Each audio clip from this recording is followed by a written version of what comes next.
Huh? Food? Yeah, why? Food over Oh, of course. Some Chinese Once a year you get food. Chinese is Christmas. They're feeding you. Yeah. So. Afternoon, everyone. With this being the preview to the Boxing Day game, we will have just one embargo. It will be 10:30 p.m. on Christmas Day. Sky, you want to go first? Brilliant, thanks Tony. Jurgen, it's only been a few hours since we last spoke, but looking ahead to Aston Villa, Unai Emery in particular, are they a bit of an unknown quantity in some respects, given that we saw them have those 3 competitive games and then he's had this break to work with the players?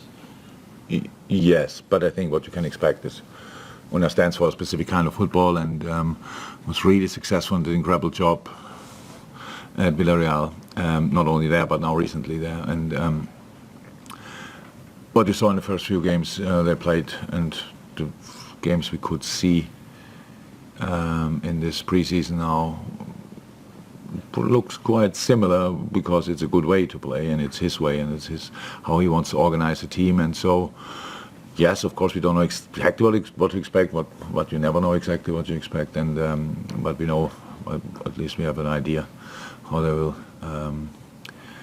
try to cause us problems, and so that's what we prepare for. We have our analyze obviously started already as well, and so now we have 2 days time to create a plan to cause them problems. You won't have seen what Jamie Carragher said because you were out on the pitch when he was talking about your prospects, but he was talking about the fact that any new investors would have to come in and spend 250 million pounds in the summer to get you closer to the top again. I mean, is that the sort of money that it would take, do you feel? Oh, it's Christmas time, huh? I don't know about the amount of money and stuff like this, what you need exactly, but I'm not against investment, to be honest, that's clear, but yeah, we will see what the future brings. Nobody knows that in a moment, and but I'm still convinced it will be good. Future will be bright for us, but in a moment we have to sort the situation, so nothing to do with any kind of future investments or stuff, or investors or whatever. We have to sort the presence, and that's what we are working on.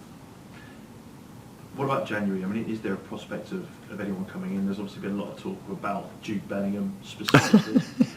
In January? Yeah, well that's the question really. I mean, is that a deal that can only be done in the summer?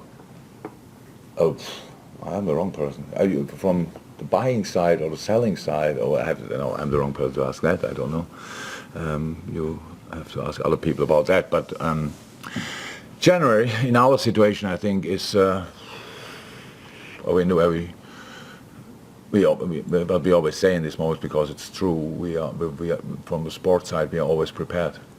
That's how it is. It's always clear what kind of ideas we have, what kind of or how the necessity is from our point of view, and that's clear, but all the rest doesn't lie 100% in our hands. That's how it is, and so we have to, and we always work with what we've got, so, and that will not change. And I think you can imagine the situation we are in, that yeah, we are probably looking, if something happens, we will see. Thank you. Jurgen, obviously there were a few injuries around last night's game. Bobby, you said, had an issue in training. James Milner came off. Alex wasn't quite there. So how are we looking now, 24 hours on, with Boxing Day in mind? Yeah, Millie didn't get better since then. We'll be out for a couple of games. Same for Bobby. But with Bobby, it's like this. He's already on the better side of it. And it's only a few days ago, but it's not a major thing. So we will look day by day with him. And Ox is fine. Ox was ill, and like Trent, some of the stuff as well. So that's why we have to be careful in the moment. Absolutely, like everybody, I think it's going around, and so let's make planning really difficult for the next game, because everything is we're 100% clear what we want to do against City, and then you have to change in the last second pretty much. That's not cool, but it's a situation, and that might happen against Aston Villa as well, so we need just to be flexible, stay flexible. Apart from that, word strength now obviously completely normal, so we'll be there. Trent hopefully will be better, and was not part of the full session, but of parts. Let's see how that develops until tomorrow. Anybody else? No, that's it. Well, how do you feel approaching this restart of the Premier League coming? Are you excited about Yeah. it? Is there a sense of trepidation with the competition that there is? Oh, I don't even know the word. What was it? Is there a sense of anxiety, if you like, No. with increased competition around it? How do you feel? No. No, that's not that. So we are really excited about it. We are really happy to go again, really, like this. It's all the players who are back from the World Cup now look really on it. So that's very important. I think some of them could really gain confidence, even though it probably was not that low before, but a good World Cup, like for Hendo, for example, is for sure helpful.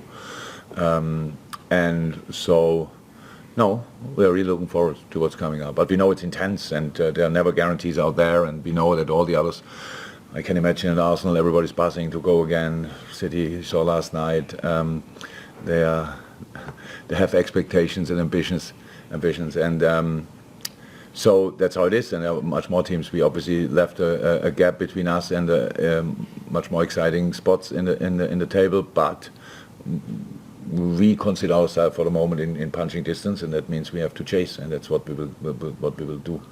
And I saw good signs last night. I was not happy with everything. Didn't like our counter press, to be honest. Or pretty much it was not existing, which I don't like. With the lineup, which was really only a few hours before the game clear how we have to play or will play, we had the time to adapt. It was clear we need that, but it was a bit. City could have scored before they scored, so, and that's what I didn't like. And after that, we found a way in the game. That's positive. So it's a mix. The game last night, and it's against a super team. Not to forget, if we play our best football, they cause us problems in moments. That's clear. So yes, but, and that was the question, and that's the case. We are really looking forward to the games coming up. Does that give you cause for optimism then, with what lies ahead, given what you saw? Yeah. There's a reason for optimism, definitely. But optimism, the problem is I'm a very optimistic person, so that doesn't mean a lot. And if we know that Aston Villa will be a massive test. That's how it is. This is a tough place to go anyway, but now especially, I would say, and that's why we have to prepare for. But for them, it's not that easy as well. So what do they know about us, and what do they know about themselves? You have these friendlies, pre-season friendlies behind closed doors. They had one, I think, against Everton, if I'm right. Nobody knows anything about that. That's really rare in the world of football. You cannot get a lineup. You cannot get nothing. Or maybe you have it. Anybody has a lineup from that game? Look. Still possible, and so there is there are kind of a few uncertainties, but that's no problem. That's what we deal with all the time, and so 2 more days to prepare, and then let's go. Thank you very much. Well, welcome. Hi Jurgen. So it's obviously difficult to think about form because nobody's been playing for so long. Their last game was a win at Brighton, which was a great result, and Danny Ings, who I know you know very well and have a lot of time for, scored twice in that game, and it's difficult, I suppose, to leave a club like Liverpool at times and go on from strength to strength, but he seems to be able to do that now. He'll be a real threat. Yeah. The thing is, he didn't make it in the end. Let me say like this: here was just because of injuries, and of course, and then a player in his age needs to and wants to play regularly, and we couldn't offer that in that moment. So, and that was the only reason. There was no other reason. It was never, the quality was never in doubt, not for a second. And he showed it at Southampton, showing you now at Aston Villa, so that's clear. But they have other good strikers on top of that. I think at least 1 or 2 of the games they played now was with Watkins and Bailly up front. It's massive speed. They found their 4-4-2, so there's maybe only space for 2 strikers. But Bailly could play the wing as well. So we will see how they will come. But Ings, when he's on a pitch, is always a threat. He's a real goal getter. So like in the pure sense, and that makes him really dangerous for each opponent.